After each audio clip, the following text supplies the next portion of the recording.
Hi ಸ್ನೇಹಿತರೆ, ನಮಸ್ಕಾರ. Normally ಒಬ್ಬ ಸ್ಪೋರ್ಟ್ಸ್ ಪರ್ಸನ್ಗೆ, ಅದರಲ್ಲೂ ಇಂಡಿಯಾಗೆ ಆಡಿದ್ರೆ ನಾವು ಅವರು ಇವರು ಅಂತಾನೆ ಮಾತಾಡೋದು. But for the first time ಅವನು ಇವನು ಅಂತ ಹೇಳಬೇಕು ಅಂತ ಅನಿಸ್ತದೆ. ಯಾಕಂದ್ರೆ ಅಷ್ಟು ರೆಸ್ಪೆಕ್ಟ್ ಕೊಡಬೇಕು ಅಂತ ಅನಿಸ್ತಾ ಇಲ್ಲ. ಈತನಿಗೆ ಮುಂಚೆಯಿಂದಾನೇ ಅದ್ರ ಸಮಸ್ಯೆ ಇದೆಯಾ ಅಥವಾ ಇತ್ತೀಚೆಗೆ ಈ ಥರ ಆದ್ನೋ ಗೊತ್ತಿಲ್ಲ.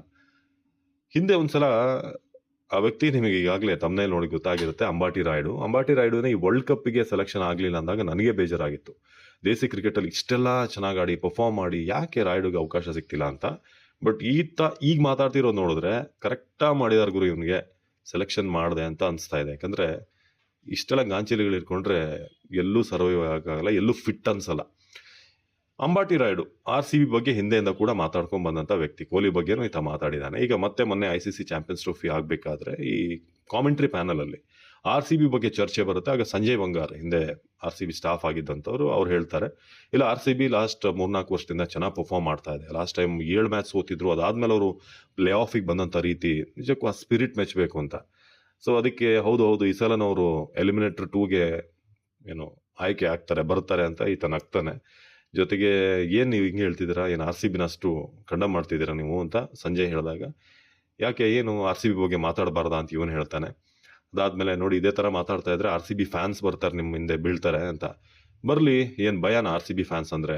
ಏನ್ RCB ಫ್ಯಾನ್ಸ್ ಬಗ್ಗೆ ಹೇಳಿ ನನಗೇನು ಧಮಕಿ ಹಾಕ್ತಿದ್ದೀರಾ, ಹೆದರ್ಸ್ತಾ ಇದ್ದೀರಾ ಅಂತ ಅಂಬಾಟಿ ರಾಯುಡು ಹೇಳ್ತಾನೆ. ಜೊತೆಗೆ ಅವರು ಯಾವತ್ತೂ ಕೂಡ ಕಪ್ ಗೆಲ್ಲದೆ ಇರ್ಲಿ ಅಂತ ನಾನು ಬಯಸ್ತೀನಿ, ಈ ಸಲ ಅಂತೂ ಗೆಲ್ಲೋದೇ ಬೇಡ ಅಥವಾ ಗೆಲ್ಲೋ ಹಾಗೆ ಆಗ್ದಿರ್ಲಿ ಅಂತ ಅಂಬಾಟಿ ರಾಯುಡು. ಈ ಮನುಷ್ಯನಿಗೆ ಏನ್ ಸಮಸ್ಯೆ ಅಂತ ಗೊತ್ತಿಲ್ಲ ಗುರು, ಯಾಕೆ ಹಿಂಗ್ ಉರ್ಕೊಂಡ್ ಸಾಯ್ತಾನೆ ಅಂತ.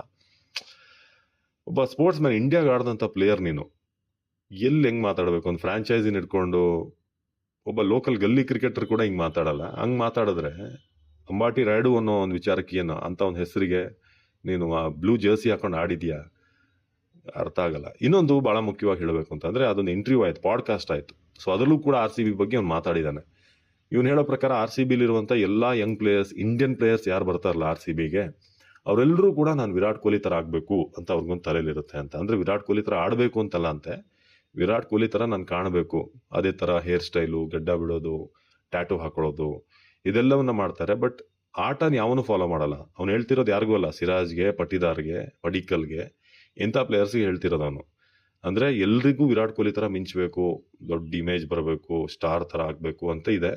ಬಟ್ ಒಬ್ನಿಗೂ ಅವನ ಆಟ ಆಡಕ್ ಬರಲ್ಲ ಅಂತ ನೇರವಾಗಿ ಪಟಿದಾರ್ಗೆ, ಉಳ್ದಂತ ಒಂದಷ್ಟು ಪ್ಲೇಯರ್ಗಳಿಗೆ ಕಿಚಾಯಿಸಿದ್ದಾನೆ. ಅದು ಹೇಳ್ಬೇಕಾದ್ರೆ ಅವ್ನ ಮುಸುಡಿನೋ ನಗು ಎಲ್ಲ ಉರಿದೋಗುತ್ತೆ. ಬಟ್ ಏನ್ ಗೊತ್ತಾ, ಇವನ್ನ ನಾವು ಹೇಟ್ ಮಾಡೋದು ಅವ್ನು CSK ಆಡ್ದ ಅದೆಲ್ಲ ಅಲ್ಲ. CSK ಪ್ಲೇಯರ್ಸ್ನು ನಾವು ಇಷ್ಟಪಡ್ತೀವಿ, ರೈನಾ, ಧೋನಿ ಇಂಥ ಪ್ಲೇಯರ್ಸ್ನೆಲ್ಲ ನಾವು ಇಷ್ಟಪಟ್ಟವ್ರೇನೆ. ಬಟ್ ಈ ತರ ಉರ್ಕೊ ಮಾತಾಡೋದಿದೆಯಲ್ಲ, ಇದನ್ನ ನೋಡಿದ್ರೆ ಇನ್ನಷ್ಟು ನಮ್ಗೆ ಕಿಚ್ಚು ಜಾಸ್ತಿ ಆಗುತ್ತೆ.